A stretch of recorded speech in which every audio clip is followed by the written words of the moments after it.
we gave the governor and the bank every support they needed, and also mobilized our people to support the policy. You all can attest that the level of acceptance the policy got in the North was widespread. At the risk of sounding immodest, we give ourselves credit for massively moving into every nook and cranny of the North to spread the message that this policy was a pro-people policy, and ultimately for the benefit of the impoverished and hard-working youth of northern Nigeria. In furtherance of that said policy, the Apex Bank has again come out with more policies directed to positively grant control of the economy to the CBN, just as it should. The central bank of all countries of the world are directly in charge of the monetary policies of their country, and the control of cash in circulation in the country is controlled by the various central banks. It is in the light of this, to allow it perform its statutory duty, that the CBN has announced once more cash withdrawal limits from all money deposit banks in Nigeria commencing on the 9th January 2023. Upon getting hold of these documents released by the CBN on this matter, we summoned an emergency meeting of our leadership, and in consultation with patriotic and non-political economic eggheads, analyzed the policy, and to that extent, we came to the following conclusions. 1.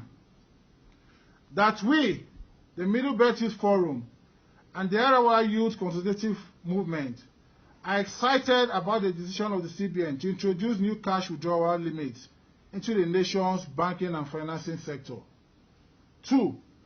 That the cash withdrawal limit policy is a policy in public interest and not made to further impoverish the poor masses of Nigeria, particularly in the North, and we totally endorse this policy. 3. That this policy will hand over the control of money in circulation back to the central bank, and this will enable better management and control of the economy, inflation, and other factors, which will enable the federal government improve the lives of citizens. 4.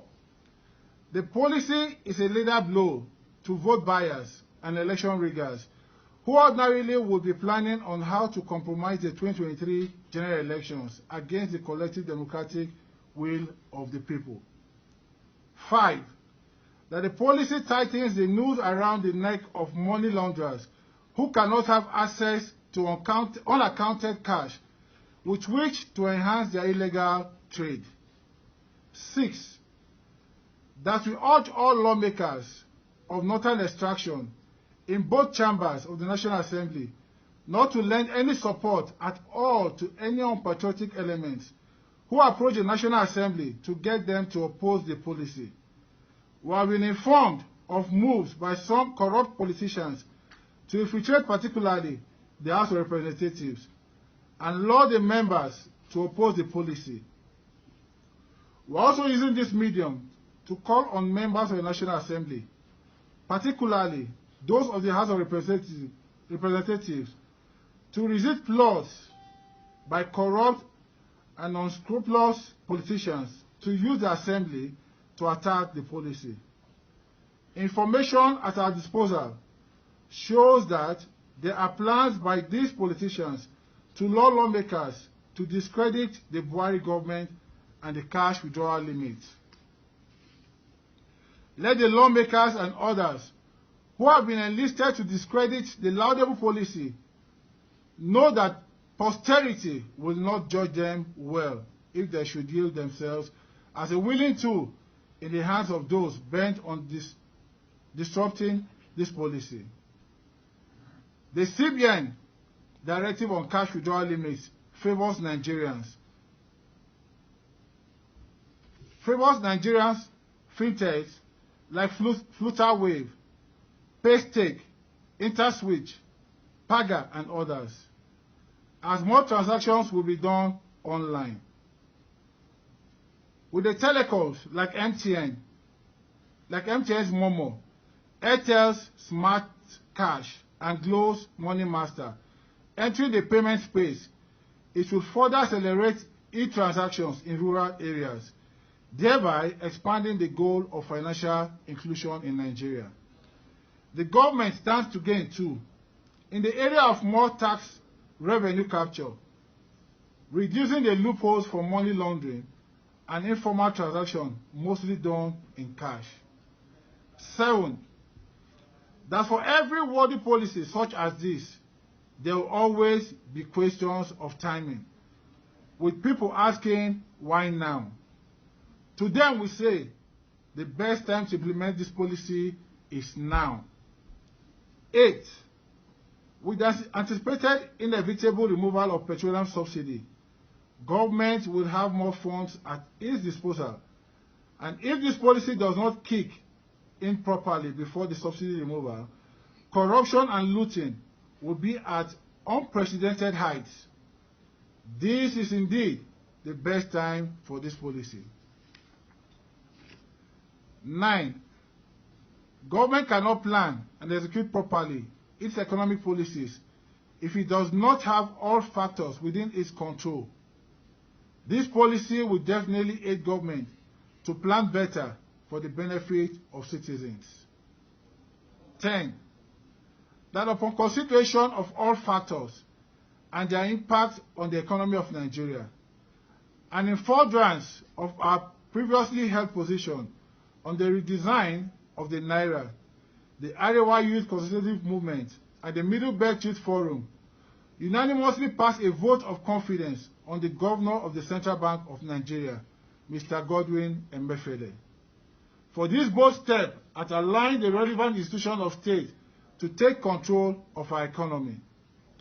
We passed a vote of confidence on the Apex Bank and its governor, Dr. Godwin Emefiele, over this policy, which we view as a major economic breakthrough. Gentlemen, as we have always previously held, we again call on President Muhammadu Buhari to continue his support for this policy and not listen to distractors who will gather in various forms to try to destroy his legacy. We further call on the Central Bank Governor not to listen to any person who thinks that the 31st January 2023 deadline be shifted.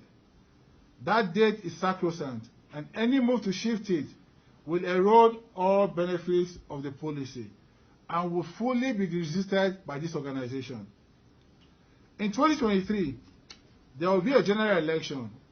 There will also be the removal of petroleum subsidy.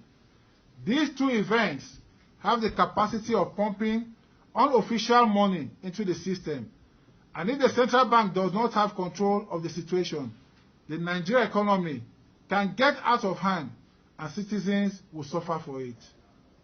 Most importantly, these policies would help the Apex Bank regain control of excess cash floating in the economy, thereby unscaling the value of the Naira and curbing inflation. The development is aimed at checking the increasing ease and risk of currency counterfeiting, evidenced by several security reports, and the increased risk to financial stability, as well as the worsening shortage of clean, fit currency.